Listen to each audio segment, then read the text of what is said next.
दोस्तों, महात्मा बुद्ध कहते हैं कि मानव शरीर स्वास्थ्य का रहस्य है। इसलिए अतीत पर शोक मत करो, भविष्य की चिंता मत करो। बुद्धिमानी तो यही है कि आप ईमानदारी से अपने वर्तमान में जियो। लेकिन हम में से अधिकांशतः लोग वर्तमान में जीना नहीं जानते, क्योंकि वो जीना ही नहीं चाहते। उन्हें तो अपने बीते हुए कल की चिंता करनी है, आने वाले भविष्य की चिंता करनी है। और यदि आप वर्तमान में जी सकते हैं तो कोशिश करके देख लो। आपका मन और आपका शरीर पूरी तरह से स्वस्थ हो जाएगा। एक बार जब आप वर्तमान में जीने लगते हैं तो ना ही आपको अतीत के बीतने का कोई दुख होता है और ना ही आने वाले भविष्य की कोई चिंता रह जाती है, बल्कि वर्तमान में चलने वाली आपकी सांसें भी आपको वह सुख देंगी जो आज से पहले आपने कभी भी महसूस तक नहीं की होंगी। दोस्तों, आज की ये कहानी हमें कुछ ऐसा ज्ञान देने वाली है जिसे पूरा सुन लेने के बाद आप अपने भूतकाल और अपने भविष्य काल को कहीं पीछे छोड़कर वर्तमान में जीना सीख जाएंगे। तो ये कहानी शुरू होती है एक व्यक्ति से। वह व्यक्ति बहुत दुखी था, बहुत परेशान था। वह एक पहाड़ की चट्टान पर बैठकर रो रहा था, बिलख रहा था। तभी वहां से एक बौद्ध भिक्षु गुजर रहे थे। उसे रोता देख वह बौद्ध भिक्षु उस व्यक्ति के पास गए और उससे कहने लगे, क्या तुम यहां से कूदकर अपनी जान लेने की सोच रहे हो? वह व्यक्ति कहता है, आपने बिल्कुल ठीक कहा, लेकिन आपको इससे क्या फर्क पड़ता है? मेरा जीवन है, मैं इसके साथ जो चाहूं वो करूं। तभी वो बौद्ध भिक्षु उस व्यक्ति से कहते हैं, तो अभी तक बैठकर रो क्यों रहे हो? तो अगर तुम्हें यह करना ही है तो यहां पर बैठकर रोने से क्या फायदा? इस बात को सुनकर वह व्यक्ति थोड़ा सा क्रोधित हो जाता है और उन बौद्ध भिक्षु से कहता है, देखिए महाराज, मैं यहां पर जो भी करने आया हूं वो तो मैं करूंगा ही, लेकिन आपको इसमें दखल अंदाजी करने की कोई जरूरत नहीं। इतना कहते ही वह व्यक्ति फूट फूट कर रोने लगता है। तभी वो बौद्ध भिक्षु उससे कहते हैं, अच्छा ये बताओ, क्या तुम सब कुछ छोड़ आए हो या फिर अपने साथ कुछ लाए हो? तभी वह व्यक्ति उन बौद्ध भिक्षु के इस सवाल का जवाब देते हुए कहता है, हे गुरुवर, मैं सब कुछ छोड़ आया हूं। मेरे पास अब कुछ नहीं, ना मेरे पास खोने के लिए कुछ बचा है। तो फिर भला मैं जी कर क्या करूंगा? यह सुन वह बौद्ध भिक्षु उस व्यक्ति से कहते हैं, यदि ऐसा है तो तुम अपने सर पर यह बोझ लिए क्यों ढो रहे हो? बौद्ध भिक्षु की इस बात को सुनकर वह व्यक्ति थोड़ा सा आश्चर्यचकित हो जाता है और उन बौद्ध भिक्षु से कहता है, हे गुरुवर, मैं कौन सा बोझ लेकर ढो रहा हूं? मेरे हाथ खाली हैं और मेरे पास कुछ भी नहीं है। तभी वो बौद्ध भिक्षु कहते हैं, तुम्हारी सांसें भी ठीक से नहीं चल रही। तुम यहां पर आए तो हो इस दुनिया को छोड़ने और फूट फूट कर रोए भी जा रहे हो। एक खाली इंसान कभी भी ऐसा नहीं करता। जो कंगाल हो चुका हो, जिसके पास और कुछ ना बचा हो, वो भला क्यों रोएगा? यह सुन वह व्यक्ति और भी क्रोधित हो जाता है और उन बौद्ध भिक्षु से कहता है, आपको इससे क्या मतलब? तभी वह बौद्ध भिक्षु उस व्यक्ति से कहते हैं, क्या तुमने कभी अपने अंतर की ओर झांकने की कोशिश की है? तुमने कितना बोझ उठाया हुआ है। तुम कितना कुछ बोझ लेकर अपने इन दोनों कंधों पर ढो रहे हो। इन सभी बोझों को कब तक ढोओगे? इन बोझों को यहीं पर उतार दो और थोड़ा सा हल्का हो जाओ। कब तक इन बोझों के तले दबे रहोगे? जैसे ही उस व्यक्ति ने उन बौद्ध भिक्षु के मुख से ये सारी बातें सुनी, वह तुरंत ही उनके चरणों में गिर पड़ा और उनसे हाथ जोड़कर कहने लगा, हे गुरुवर, अभी तक मुझे कोई समझ नहीं पाया। यहाँ से कई लोग आए और गुजर गए, लेकिन किसी ने भी मुझसे ये सब नहीं कहा। आपने तो मेरे मन की बात पढ़ ली, यहाँ तक कि मेरे घर वाले तक मुझे नहीं समझ पाए, लेकिन आपने एक बार में ही मुझे पूरी तरह से पढ़ लिया। आगे वो व्यक्ति उन बौद्ध भिक्षु से कहता है, क्या आप मेरी इस समस्या का समाधान कर सकते हैं? वो बौद्ध भिक्षु कहते हैं, कहाँ है समस्या? वह व्यक्ति कहता है कि मेरे घर पर है, आप मेरे साथ चलिए। वो बौद्ध भिक्षु उस व्यक्ति से कहते हैं, नहीं, समस्या तुम्हारे घर पर नहीं है। वह व्यक्ति कहता है, नहीं नहीं गुरुवर, समस्या मेरे घर पर ही है। आप एक बार मेरे साथ चलकर तो देखिए। वो बौद्ध भिक्षु उस व्यक्ति को समझाते हुए कहते हैं, समस्या तुम्हारे घर पर नहीं बल्कि तुम्हारे भीतर है। क्या तुमने कभी अपने भीतर झांकने की कोशिश की है? सारी समस्याएं तुम्हारे भीतर हैं। जब तक तुम उनका समाधान नहीं करोगे तब तक तुम्हें हर जगह हर समय केवल समस्या ही नजर आएंगी। और यदि समस्या घर पर है तो तुम इस पहाड़ की चोटी पर क्या कर रहे हो? तुम तो कह रहे थे कि तुमने पीछे सब कुछ छोड़ दिया है, अपना घर, अपना परिवार, अपने सगे संबंधी। और यदि तुमने ये सारी चीजें छोड़ ही दी हैं तो तुम्हारी समस्या भी वहीं पर छूट गई। फिर तुम भला इतने परेशान क्यों हो? उन बौद्ध भिक्षु के मुख से ये सारी बातें सुनकर वह व्यक्ति कहता है, हे गुरुवर, आप सही कहते हैं। मैं आपकी बातों को समझ पा रहा हूं। कमी तो मेरे अंदर है। मैं किसी काम का नहीं हूं। मैं जब भी कोई काम करने जाता हूं तो सब बिगाड़ देता हूं। मेरे हाथों सारे काम गड़बड़ हो जाते हैं। मैंने आज तक कोई काम ढंग का नहीं किया। मेरी तो किस्मत ही खराब है। उस व्यक्ति के मुख से ये सारी बातें सुनकर बौद्ध भिक्षु मुस्कुराने लगे और उस व्यक्ति से कहा, अच्छा, तुम्हें लगता है कि तुम्हारी किस्मत खराब है? तो मुझे ये बताओ कि क्या खराबी है तुम्हारी किस्मत में?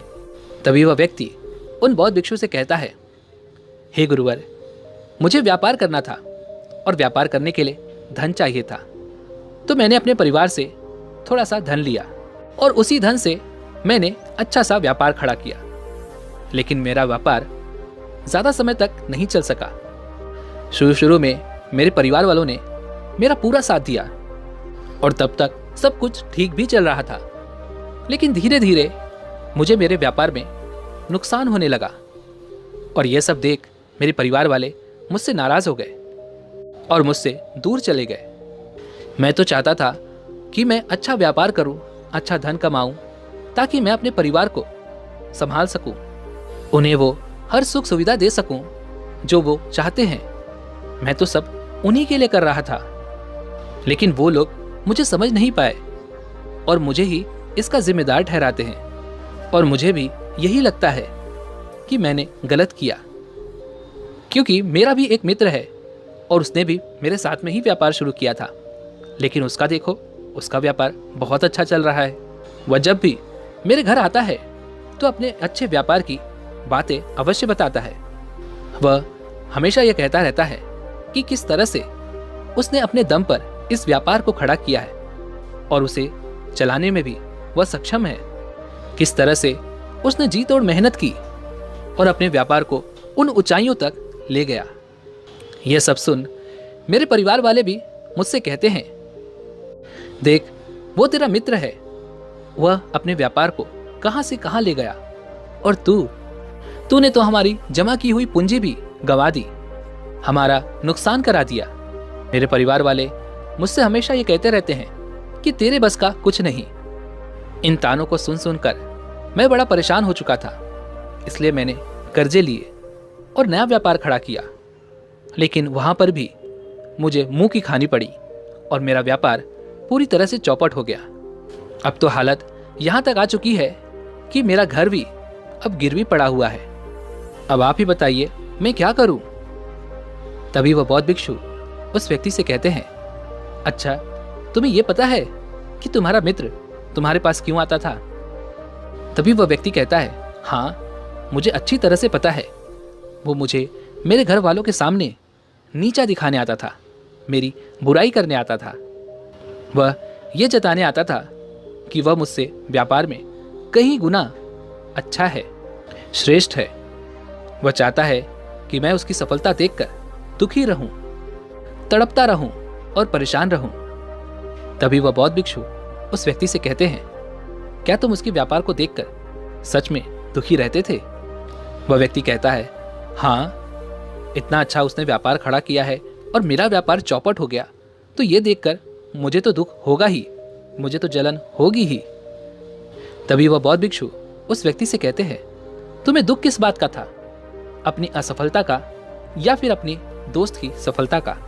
तभी वह व्यक्ति उन बौद्ध भिक्षु से कहता है, अपने असफल होने पर मुझे इतना पछतावा नहीं था, लेकिन वह इतना सफल हो चुका था कि उसे देखकर मेरे मन में ईर्ष्या होती थी, जलन की भावना उत्पन्न होती थी और मैं यह देख देख कर दुखी रहता था, पछताता रहता था, तड़पता रहता था। तभी वह बौद्ध भिक्षु उस व्यक्ति से कहते हैं, इसका अर्थ तो ये हुआ, यदि तुम्हारा मित्र भी असफल हो जाए तो तुम्हें खुशी होगी। तो वह व्यक्ति कहता है, हाँ हाँ, मुझे बड़ी खुशी होगी अगर वह असफल हो जाए, उसका व्यापार चौपट हो जाए। यह सुन बौद्ध भिक्षु फिर से एक बार मुस्कुराने लगे और उस व्यक्ति से कहते हैं, इसका अर्थ तो यही हुआ कि तुम्हारी खुशी तुम्हारे मित्र पर निर्भर करती है। यदि वो चाहे तो तुम्हें खुश कर दे और यदि वो चाहे तो तुम्हें दुखी कर दे, क्योंकि तुम खुद से ना तो खुश हो सकते हो और ना ही दुखी। तुम तो अपने मित्र के गुलाम बनकर रह चुके हो और अगर यही बात है तो तुम्हारी समस्या का कोई समाधान नहीं है, क्योंकि तुम्हारी खुशियां और तुम्हारी तकलीफें, दुख, ये सब दूसरों के व्यवहार पर निर्भर करती हैं। तुम्हारे कर्मों से तो तुम्हारा कुछ हुआ नहीं, ना तो तुम अपने कर्मों से खुश हो सके और ना ही दुखी। इसलिए तुम्हारी समस्या का मैं कोई समाधान नहीं कर सकता।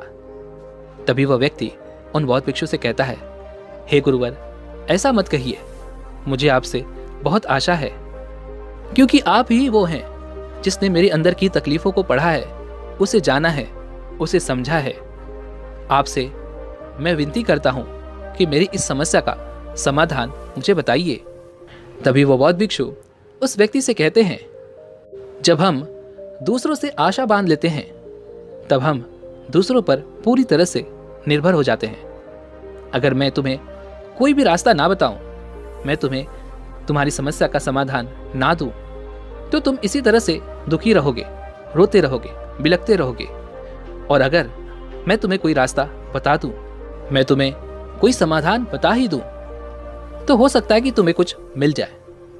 लेकिन एक बात याद रखना कि जो तुम्हारा मित्र तुम्हारे घर पर आता है, यह तुम्हें बताने के लिए कि किस तरह से उसने व्यापार में वृद्धि की, किस तरह से उसने कड़ी मेहनत की, जो तुम्हें दुखी करने आता है, लेकिन वो बात तो सच्ची ही कह रहा है कि किस तरह से उसने अपने जीवन में वह संघर्ष किया और उस मुकाम तक पहुंचा है। तो उसने अपने अनुभव की ही बात तुम्हें बताई। अब चाहो तो तुम उस अनुभव का इस्तेमाल कर सकते हो, या फिर उस अनुभव को तुम व्यर्थ ही जाने दे सकते हो और अपने मन में ईर्ष्या जैसे भाव उत्पन्न कर सकते हो। समझदारी तो इसी में है कि जब वो तुम्हें अपने अनुभव के बारे में बता रहा है कि किस तरह से उसने संघर्ष किया है अपने जीवन में अपने व्यापार को उस ऊंचाइयों तक पहुंचाने के लिए, तो तुम अपनी बुद्धि का इस्तेमाल करो और उसके अनुभव के ज्ञान का इस्तेमाल करो। तुम्हें तो खुश होना चाहिए कि तुम्हें जो अनुभव चाहिए था वो तुम्हें बिना मांगे तुम्हारे मित्र से मिल रहा है, और इस पर तो तुम्हें अपने मित्र का आभार व्यक्त करना चाहिए, क्योंकि घर बैठे बैठे तुम्हें वह अनुभव प्राप्त हो रहा है जो तुम अपने जीवन से प्राप्त नहीं कर सके। इसलिए आगे बढ़ो, संघर्ष करो, उस अनुभव का इस्तेमाल करो और हार मत मानो, क्योंकि समय की एक खूबी है, वो चाहे कैसा भी हो वो बदल जरूर जाता है। इसलिए समय चाहे जैसा भी हो, अच्छा या बुरा, दोनों का गुजरना तय है।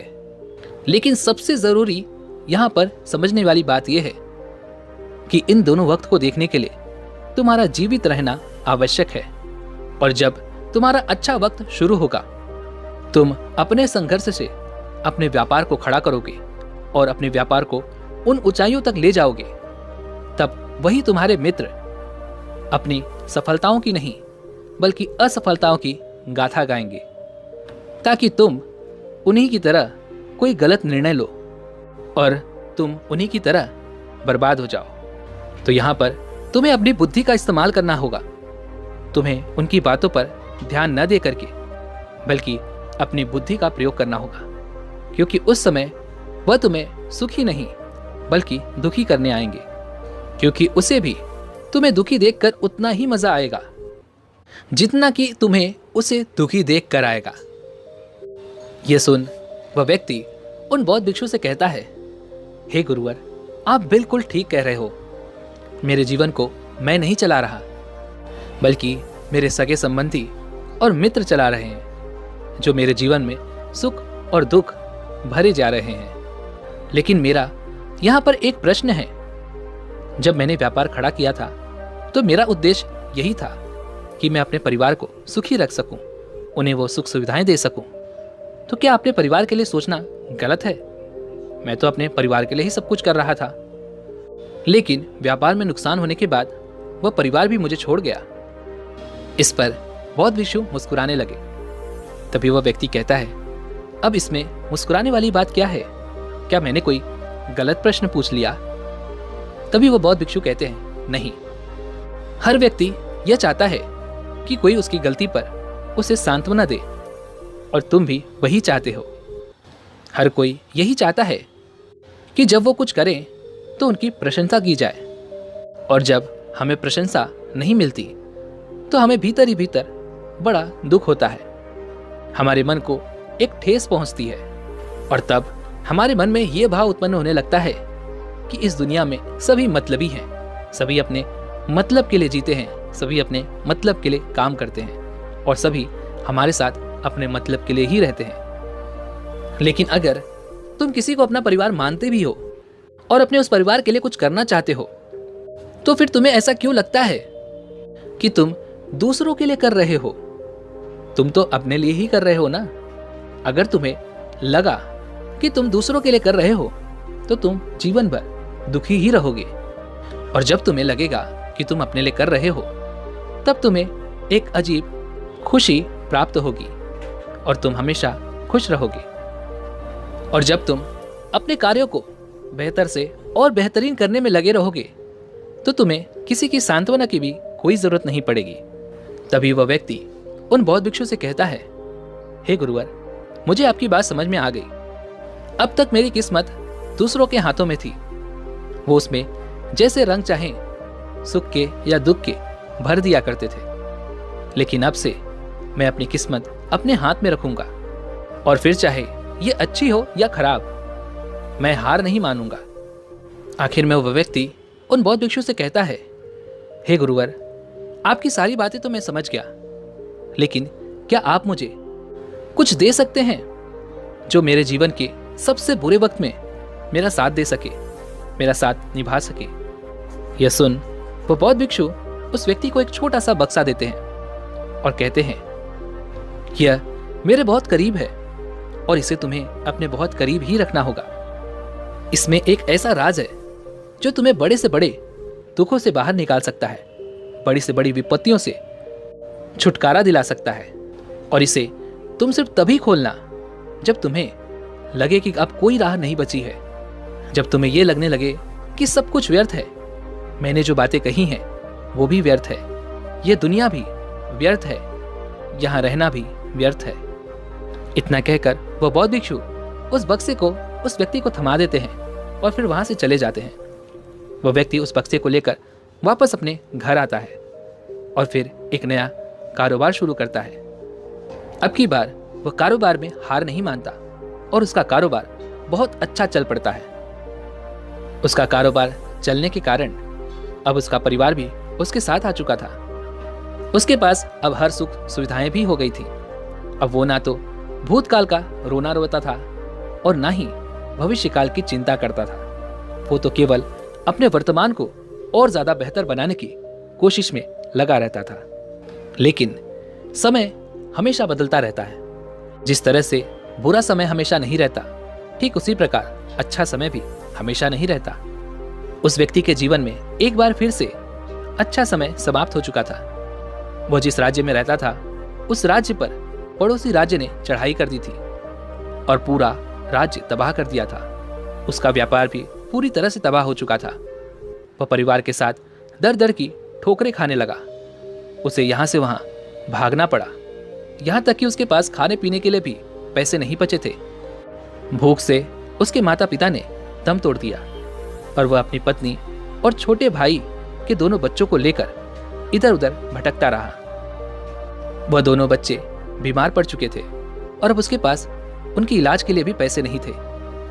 तब उसे एहसास होने लगा कि यह सब व्यर्थ है, उसका यह जीवन जीना भी व्यर्थ है, यह पूरा संसार व्यर्थ है। और जो कुछ भी बातें उन भिक्षु ने मुझसे कही थी वो सभी बातें भी व्यर्थ हैं। आज मेरे पास कुछ नहीं बचा, आज मेरे पास जीने का कोई मकसद नहीं बचा। उन भिक्षु ने जो कुछ भी कहा था उन सब बातों का आज कोई मतलब नहीं रह गया। अंततः जीवन को तो समाप्त होना ही है, तो फिर जीवित रहकर भाग दौड़ करके अपने जीवन में वो ऊंचाइयां हासिल करना, वो सफलताएं हासिल करना, ये सब किस काम का? मेरा जीना भी अब मुझे व्यर्थ ही लग रहा है। अगर मैंने उसी समय हिम्मत करके इस जीवन को और अपने शरीर को त्याग दिया होता तो शायद आज मुझे यह सब नहीं देखना पड़ता। वह पूरी तरह से निराश हो चुका था, अंदर से पूरी तरह से टूट चुका था। वह यह सब सोच ही रहा था कि तभी उसकी नज़र उस बक्से पर पड़ी जो उसे उन बौद्ध भिक्षु ने दिया था। उस बक्से में एक पर्ची थी जिस पर यह लिखा था कि आपकी नई जिंदगी की शुरुआत कहीं से भी हो सकती है।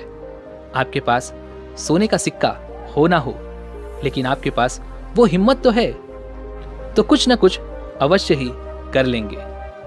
उस पर्ची को पढ़ने के बाद उस व्यक्ति के मन में एक बार आशा की फिर से वह लहर दौड़ उठी और उसने फिर से वह हिम्मत बांध ली ताकि वो अपने जीवन में फिर से उन ऊंचाइयों को हासिल कर सके।